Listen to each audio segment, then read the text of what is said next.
सभी को नमस्कार। येजस एजुकेशन प्लेटफॉर्म पर आप सभी का स्वागत है।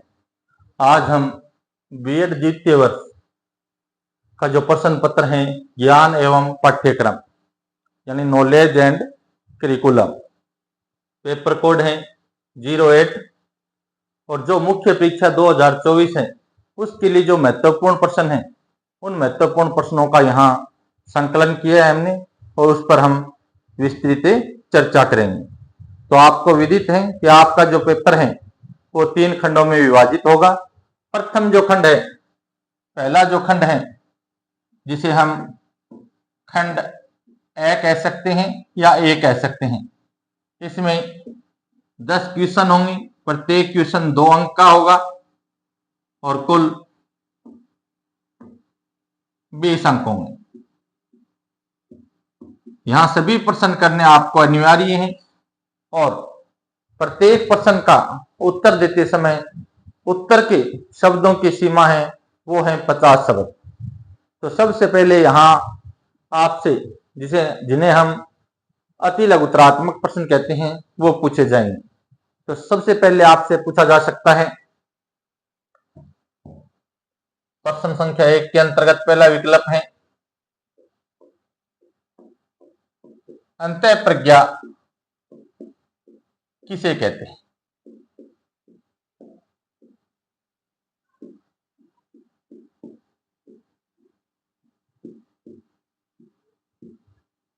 पहला प्रश्न आपसे यह पूछा जा सकता है। उसके बाद विकल्प 2 यानी दूसरा जो प्रश्न है वो आपसे पूछा जा सकता है सूचना से संबंधित, क्योंकि आपके पाठ्यक्रम में जो सूचना है, जो डाटा है, उनके बारे में पाठ्यक्रम में समावेशन है। तो यहां आपको सूचना और डाटा में अंतर बताइए। सूचना और डाटा, डाटा यानी आंकड़े।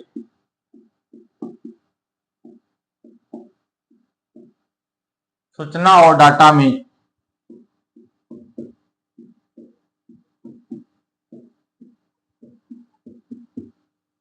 अंतर बताइए कि सूचना और डाटा में क्या अंतर होता है।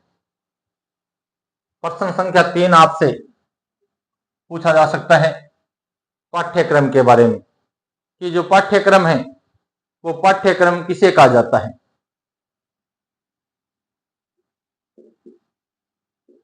पाठ्यक्रम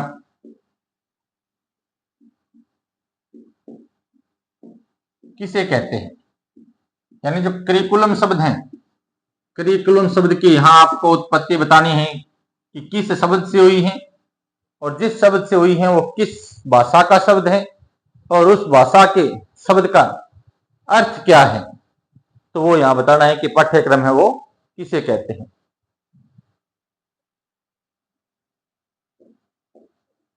4 नंबर प्रश्न पूछा जा सकता है आपसे शिक्षण में जो नियोजन है उस नियोजन से आप क्या समझते हैं। यानी शिक्षण में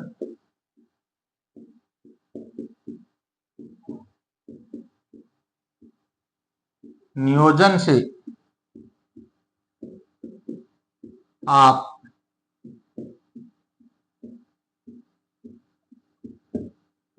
क्या समझते हैं। यानी जो टीचिंग है, शिक्षण है, उसमें नियोजन क्या है, नियोजन की क्या भूमिका है। प्रश्न संख्या 5 यानी जो करिकुलम है, जो पाठ्यक्रम है, उस पाठ्यक्रम का जो क्रियान्वयन किया जाता है उस क्रियान्वयन में जो अध्यापक होता है, अध्यापक की क्या भूमिका रहती है, तो उस भूमिका के बारे में पूछा जा सकता है। प्रश्न इस तरह से पूछा जाएगा कि पाठ्यक्रम के क्रियान्वयन में अध्यापक की भूमिका को स्पष्ट कीजिए या अध्यापक की भूमिका बताइए।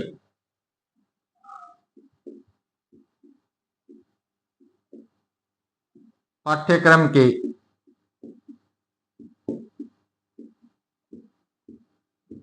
क्रियान्वयन में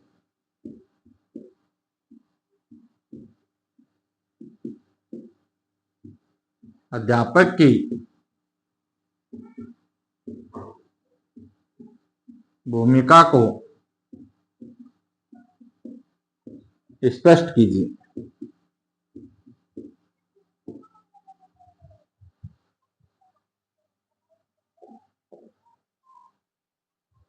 प्रश्न संख्या 6 आपसे पूछा जाता है कि पाठ्यक्रम विकास की जो अवधारणा है वो क्या है, यानी पाठ्यक्रम की विकास की अवधारणा क्या है उसको स्पष्ट कीजिए। पाठ्यक्रम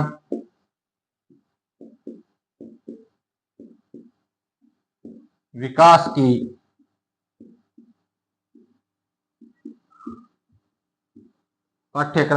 की अवधारणा क्या है,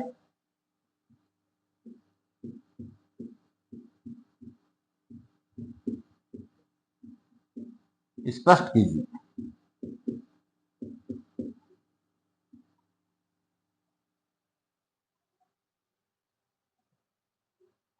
7वें प्रश्न के रूप में आपसे पूछा जा सकता है कि जो वैश्वीकरण है उस वैश्वीकरण से आप क्या समझते हैं, वैश्वीकरण क्या चीज है। क्या पूछा जा सकता है आपसे कि वैश्वीकरण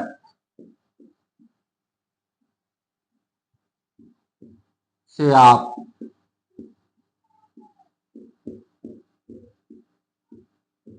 क्या समझते हैं, या यह कहा जा सकता है कि वैश्वीकरण किसे कहते हैं।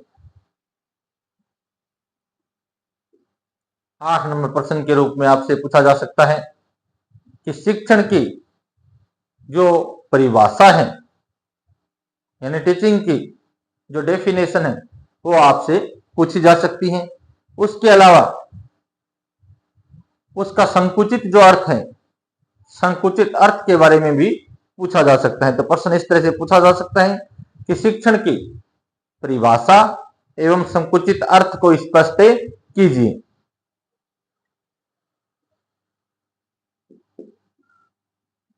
शिक्षण की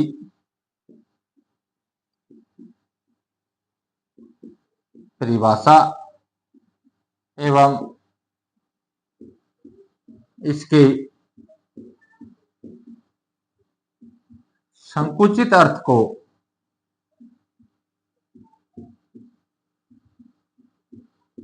स्पष्ट कीजिए।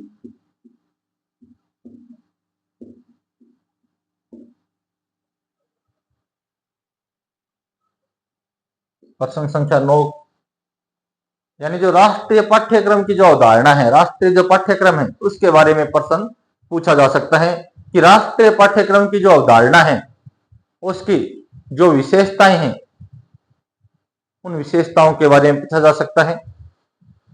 तो कम से कम आपको 2 विशेषताएं तो याद होनी चाहिए। तो प्रश्न क्या पूछा जा सकता है कि राष्ट्रीय पाठ्यक्रम की अवधारणा एवं कोई 2 विशेषताएं लिखी। राष्ट्रीय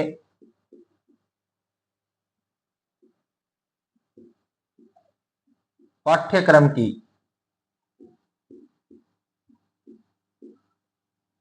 अवधारणा एवं कोई 2 विशेषताएं लिखी।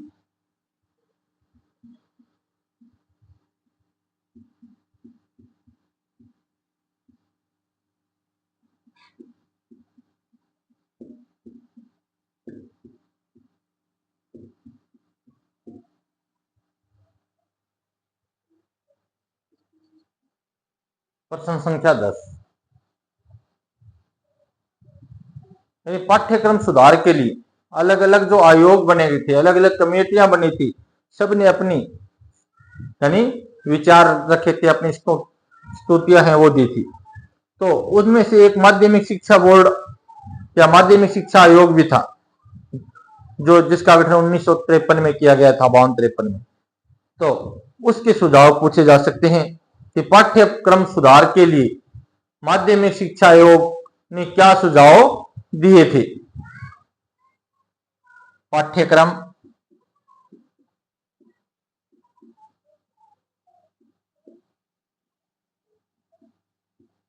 सुधार के लिए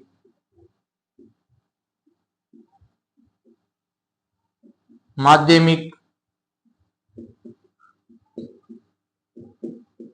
शिक्षा आयोग 1953, और इसी को क्या कहते हैं, मुदालियर आयोग के नाम से भी जाना जाता है। और इस मुदालियर आयोग के जो अध्यक्ष थे वो कौन थे, लक्ष्मण स्वामी इसके क्या थे, अध्यक्ष थे। तो पाठ्यक्रम सुधार के लिए माध्यमिक शिक्षा आयोग ने क्या सुझाव दिए,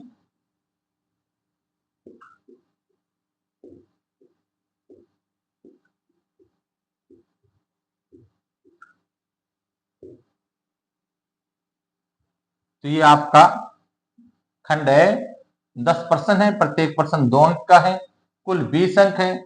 और जो आपको उत्तर देना है, उत्तर शब्द सीमा है वो रहेगी 50 शब्द। 50 शब्दों में आपको क्या है, उत्तर देने हैं। तो आपके तो उत्तर शब्द सीमा है वो 50 शब्दों में ऊपर उत्तर देने होंगे आपको। तो मेरे पॉइंट ऑफ व्यू से, यानी जहां तक मुझे अगर पेपर के लिए कहा जाए, तो ये जो प्रश्न आपके इस पेपर से संबंधित हैं, ज्ञान एवं पाठ्यक्रम से संबंधित, तो मुझे ये लग रहा है कि 500 यूनिटों में ये महत्वपूर्ण प्रश्न है जो अक्सर विद्यार्थी से पूछे जाने चाहिए, जहां से पता चले कि विद्यार्थी ने कितना पढ़ा है, कितना समझा है और कितना वो बता सकता है, अपना ज्ञान है उसको प्रदर्शित लिखित रूप में कर सकता है।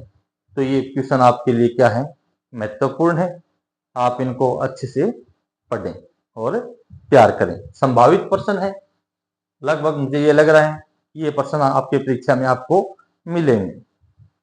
तो आप एक बार स्क्रीनशॉट लेना चाहो तो स्क्रीनशॉट ले सकते हो।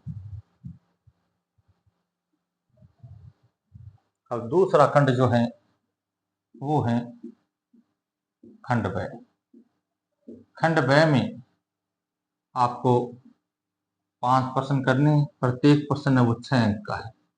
तो खंड ब है वो 30 अंक का है। और यहाँ जो आपको उत्तर देने हैं, उत्तरों की शब्द सीमा है वो 200 शब्दों तक रहेगी। 200 शब्दों तक आप प्रश्नों के उत्तर देने होंगे। यहाँ जो मुख्य प्रश्न दिया जाएगा उसके विकल्प में या अथवा में आपको एक प्रश्न और दिया जाएगा, उन दोनों में से कोई भी आप एक प्रश्न कर सकते हैं। तो यहाँ पर आपसे प्रश्न संख्या 2, प्रश्न संख्या 2 आपसे कौशल से संबंधित पूछा जा सकता है, स्किल्स कि कौशल किसे कहते हैं।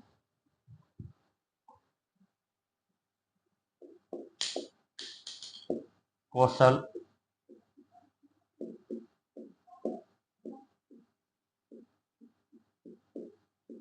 किसे कहते हैं। उसके बाद ज्ञान और कौशल जो है उन दोनों में अंतर पूछा जा सकता है। कौशल किसे कहते हैं, ज्ञान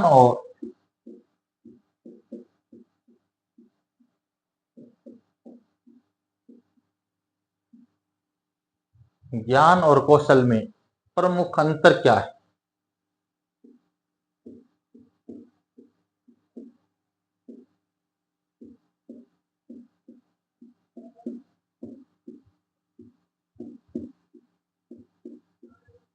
ये तो है मूल प्रश्न।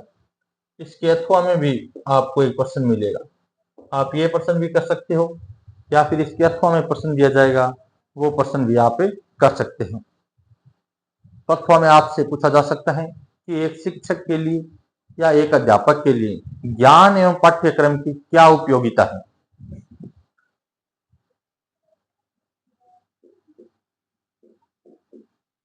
एक शिक्षक के लिए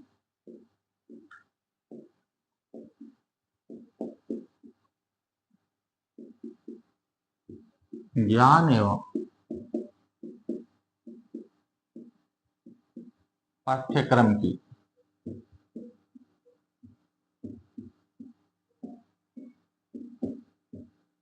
क्या उपयोगिता है?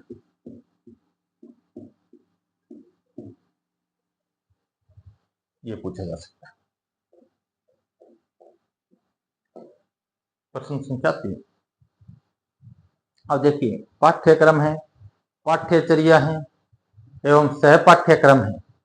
इन तीनों में अंतर पूछा जा सकता है आपसे कि पाठ्यक्रम क्या है, पाठ्यचर्या क्या है और सह पाठ्यक्रम क्या है। तो ये तीनों आपको ज्ञात होने चाहिए। पाठ्यक्रम,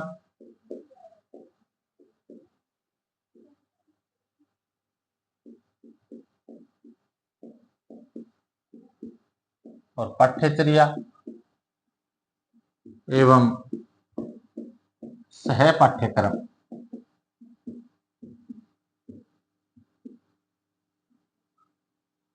सह पाठ्यक्रम में क्या अंतर है?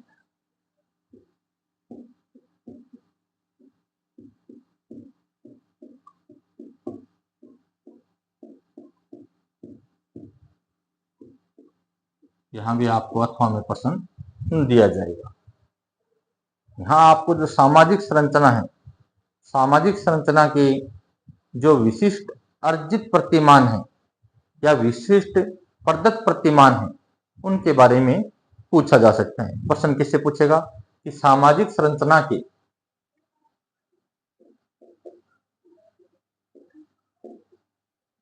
सामाजिक संरचना के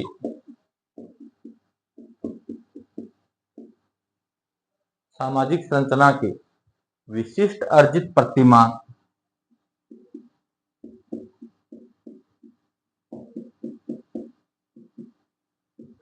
विशिष्ट अर्जित प्रतिमान और विशिष्ट प्रदत्त प्रतिमान,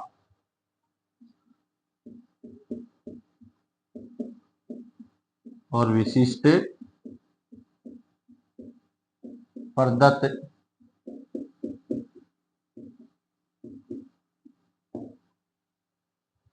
प्रतिमानों को स्पष्ट कीजिए।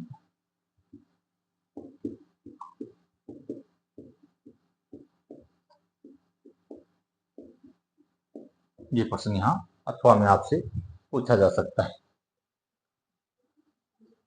प्रश्न संख्या 4। प्रश्न संख्या 4 आपसे, यानी भारत में जो धर्मनिरपेक्षता है, भारत में धर्मनिरपेक्षता के विकास में जो विद्यालय क्या भूमिका निभाता है, उस पर अपने विचार व्यक्त कीजिए या इस बात को स्पष्ट कीजिए। ये पूछा जा सकता है कि भारत में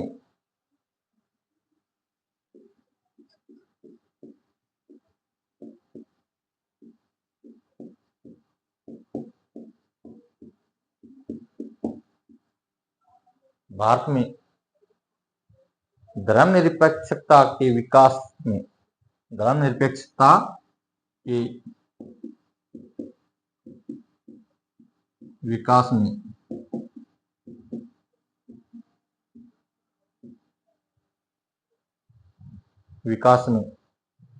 विद्यालय क्या भूमिका निभाता है?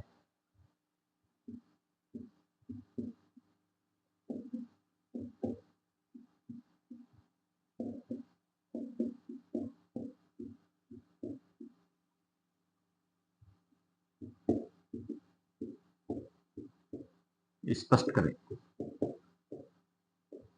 और यहां भी आपको अथवा में प्रश्न दिया जाएगा। अथवा में क्या पूछ सकता है कि राष्ट्रीयवाद है, राष्ट्रवाद से आप क्या समझते हैं, इस बात को स्पष्ट कीजिए। अथवा में क्या पूछ सकता है कि राष्ट्रीयवाद से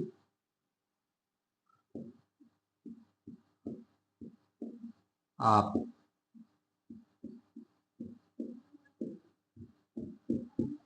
क्या समझते हैं,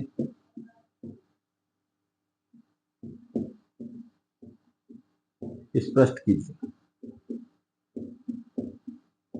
ये पूछा जा सकता है। प्रश्न संख्या 5। प्रश्न संख्या 5 आपसे, यानी पाठ्यक्रम है, पाठ्यक्रम को प्रभावित करने वाले जो प्रमुख घटक हैं उनके बारे में पूछा जा सकता है कि पाठ्यक्रम को प्रभावित करने वाले प्रमुख घटकों का वर्णन कीजिए। पाठ्यक्रम को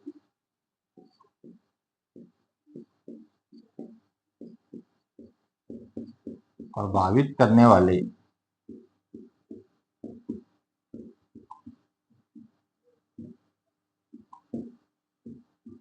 प्रमुख घटकों का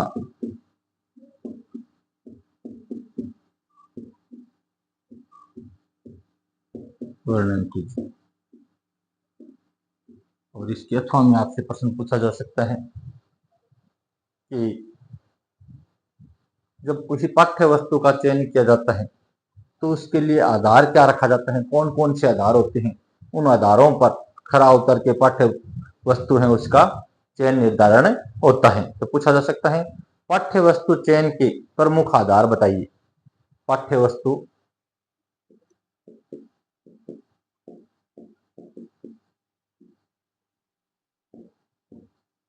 चयन के प्रमुख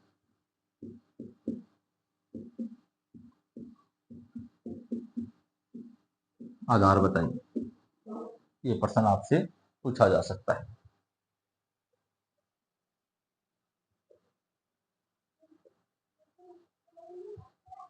प्रश्न संख्या 6 के रूप में आपसे यानी टीचर एजुकेशन है, अध्यापक शिक्षा है, उससे संबंधित प्रश्न पूछा जा सकता है कि शिक्षक शिक्षा हेतु राष्ट्रीय पाठ्यचर्या की रूपरेखा यानी 2009 और 10 है, 2009 पूछ ले चाहे 2010 पूछ ले, उसका वर्णन कीजिए।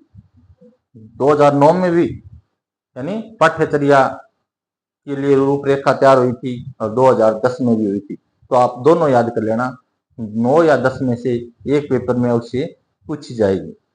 प्रश्न क्या पूछेगा कि शिक्षक शिक्षा हेतु शिक्षक शिक्षा हेतु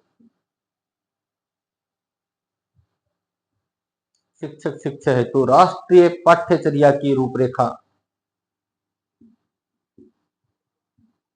राष्ट्रीय पाठ्यचर्या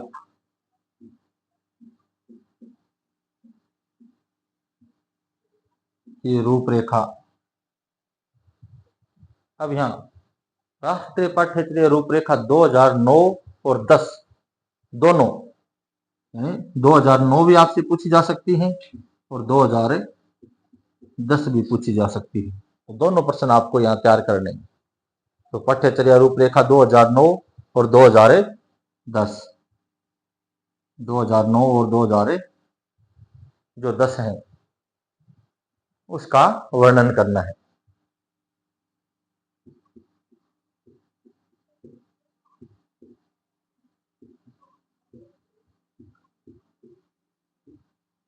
और इसके फॉर्म में भी प्रश्न आपको दिया जाएगा। तो आप यहाँ 9 और 10 की जो पाठ्यचर्या रूपरेखा है दोनों को पढ़ लेना, पेपर में ये प्रश्न आपको अवश्य देखने को मिलेगा।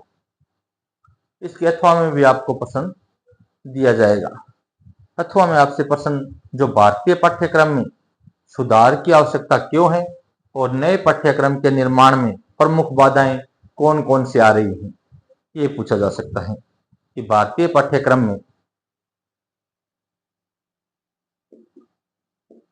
भारतीय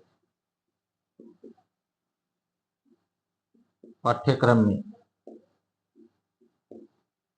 भारतीय पाठ्यक्रम में सुधार की आवश्यकता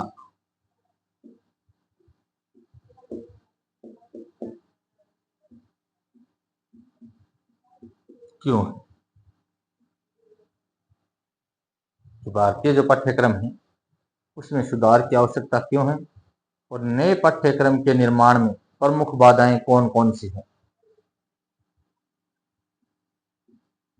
नए पाठ्यक्रम के निर्माण में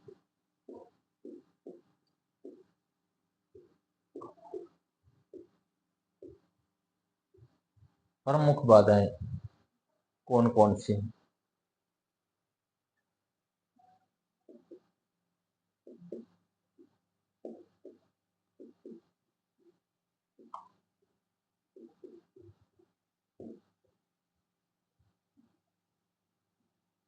तो ये संभावित महत्वपूर्ण प्रश्न है।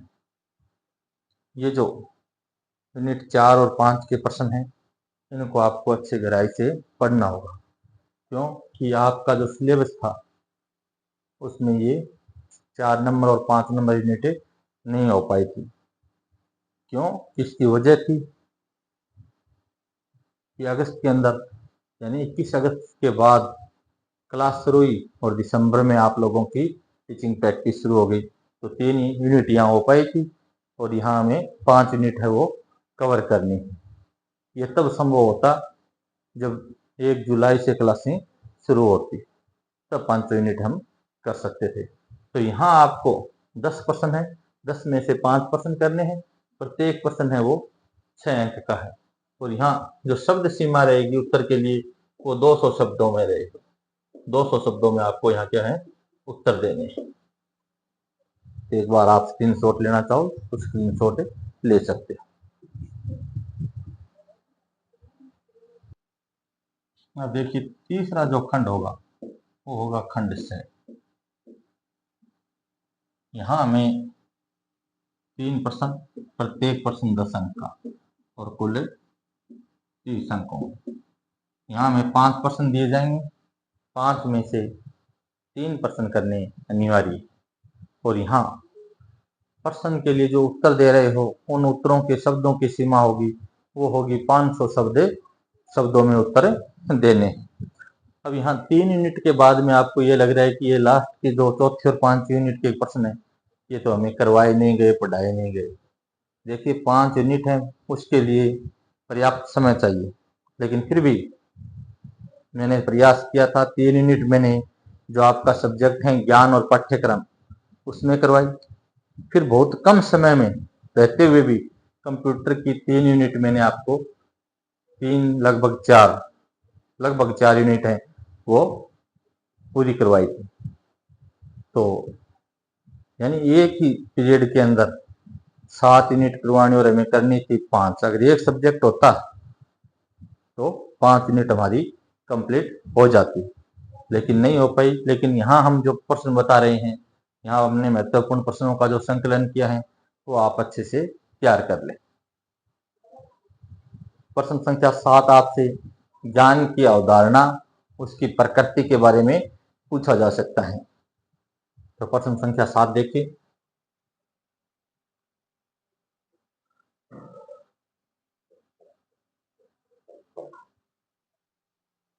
ज्ञान की अवधारणा एवं इसकी प्रकृति से आप क्या समझते हैं? ज्ञान की अवधारणा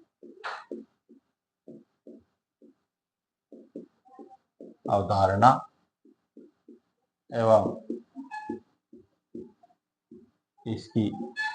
इसकी प्रकृति से आप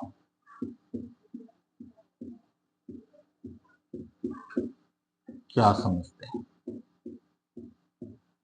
ज्ञान की अवधारणा एवं इसकी प्रकृति से आप क्या समझते हैं? एक बालक में ज्ञान का सृजन किस प्रकार होता है?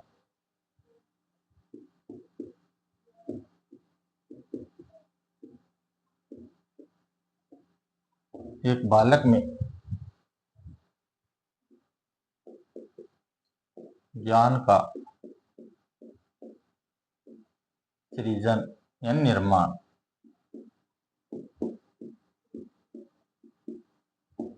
किस प्रकार होता है?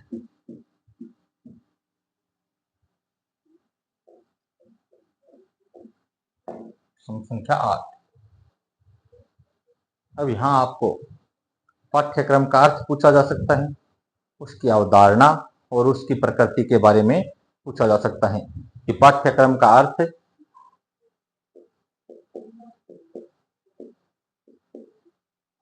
पाठ्यक्रम का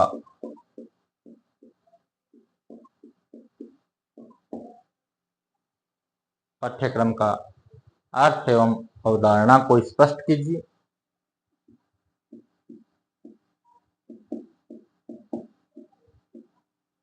अवधारणा को स्पष्ट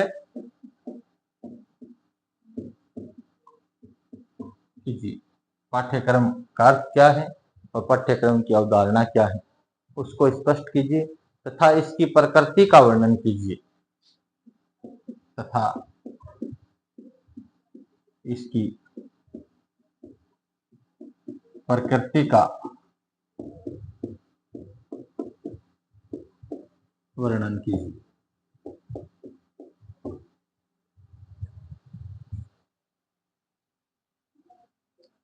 प्रश्न संख्या 9। प्रश्न संख्या 9 आपसे, पाठ्यक्रम का जब निर्माण किया जाता है तो उस समय जो एक शिक्षक होता है उसकी वहां क्या भूमिका होती है। तो प्रश्न पूछा जा सकता है कि पाठ्यक्रम निर्माता के रूप में शिक्षक की भूमिका पर संक्षिप्त टिप्पणी कीजिए। पाठ्यक्रम निर्माता के रूप में पाठ्यक्रम निर्माता के रूप में शिक्षक की भूमिका पर टिप्पणी कीजिए। यानी जब एक पाठ्यक्रम का निर्माण किया जाता है तो शिक्षक की उसमें क्या भूमिका होती है उसके बारे में आपको अपने विचार लिखने हैं। उसके बाद में ये पूछा जा सकता है कि निजीकरण से आप क्या समझते हैं। और निजीकरण का मतलब यहाँ ये है शिक्षा कि निजीकरण से क्या आप क्या समझते हैं और शिक्षा में निजीकरण की आवश्यकता एवं महत्व का वर्णन कीजिए कि शिक्षा के क्षेत्र में निजीकरण की आवश्यकता क्यों है और उसका क्या महत्व है, ये आपसे पूछा जा सकता है। क्वेश्चन क्या पूछा जाएगा, निजीकरण से आप क्या समझते हैं।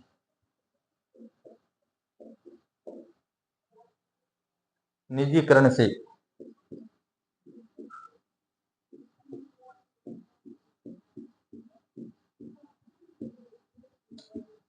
आप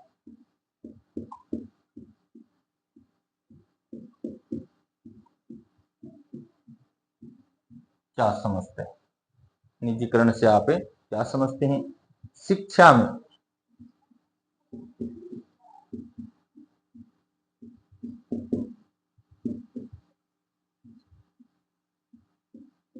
निजीकरण की आवश्यकता पूछी जा सकती है और महत्व पूछा जा सकता है। तो शिक्षा में निजीकरण की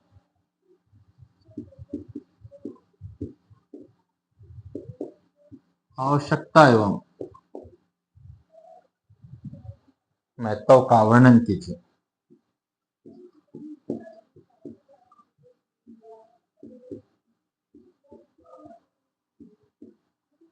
आवश्यकता एवं महत्व का वर्णन कीजिए। और अंतिम प्रश्न आपसे पूछा जा सकता है, पाठ्यक्रम के सुधार की नवीन समस्याओं की विवेचना कीजिए। कि पाठ्यक्रम में अगर सुधार करना चाहें तो नई नई समस्याएं कौन सी आ रही है, उन समस्याओं के बारे में बताना है। और भारतीय जो शिक्षा आयोग है उन्होंने पाठ्यक्रम सुधार की जो व्याख्या की है उस व्याख्या को स्पष्ट कीजिए। क्या पूछा जा सकता है कि पाठ्यक्रम के सुधार की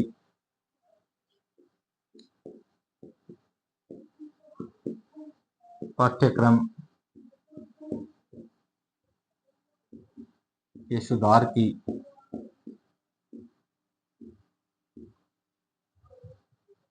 नवीन समस्याओं की विवेचना कीजिए।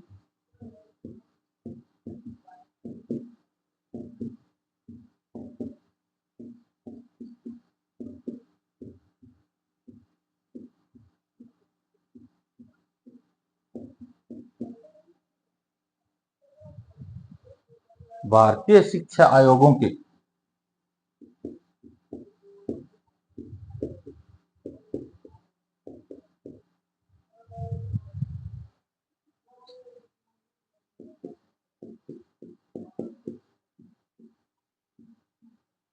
भारतीय शिक्षा आयोगों के पाठ्यक्रम सुधार की व्याख्या कीजिए।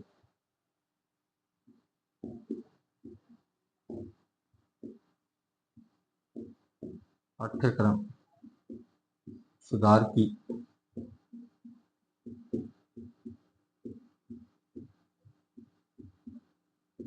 व्याख्या कीजिए।